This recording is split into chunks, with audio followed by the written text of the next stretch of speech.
Hello, and today we're going to be talking about how to keep the Holy Spirit if you're a believer. Now, who is the Holy Spirit? The Holy Spirit is described as light. For God, who commanded the light to shine out of darkness, and hath shined in our hearts to give the light of the knowledge to the glory of God in the face of Jesus Christ. And the Holy Spirit is the third person of the Trinity. He is inside of every believer at the moment that we get saved. And when we need to speak, like to people about salvation, He will give us the words to speak. For it is not you who speaks, but the Spirit of your Father who speaks through you. In Matthew 10:20.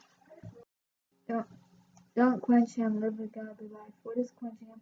Quenching him means to despise him, to rebuke him when you clearly know it's him. 1 Thessalonians 5:19 says, quench not the Spirit. It can also mean not fanning the gifts of God into flame that you have. If you have a talent such as art, building, or singing, and you're not using it for God's glory, you are quenching him. If you quench him enough, he will leave you. Matthew 13:15 says, for this people's heart is waxed gross, and their ears are dull of hearing, and their eyes they have closed.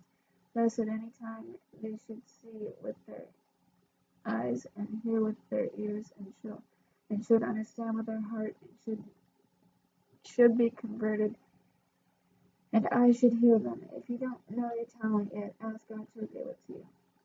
And we need to also not grieve him. Now, grieving him can mean resisting the Holy Spirit's fruits and his gift.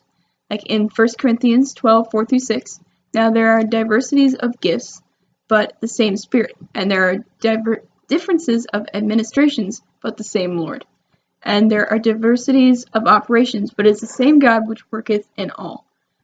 Yes, God can forgive you of anything, so if you have quenched or grieved the Holy Spirit, He can forgive you. And the only sin that God can't forgive you is when you don't ask Him to forgive you. And after a while, this will harden your heart. And this is dangerous and can lead to blasphemy of the Holy Spirit. And if you'd like to know more about that, you can check out our video on blasphemy of the Holy Spirit.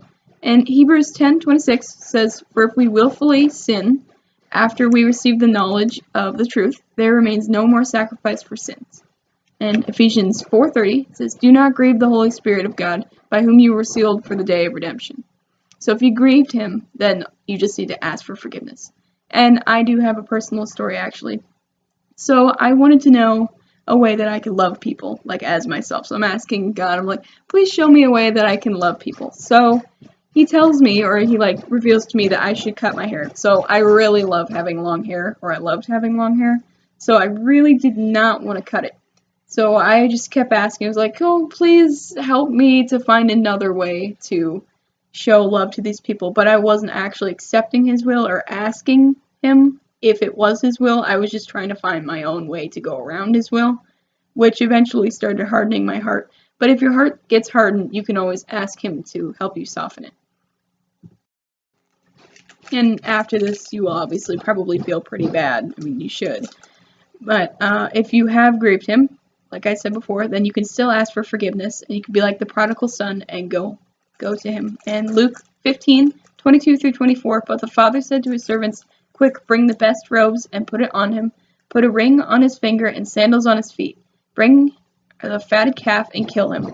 Let's have a feast and celebrate, for this son of mine was dead and is alive again. He was lost and is found.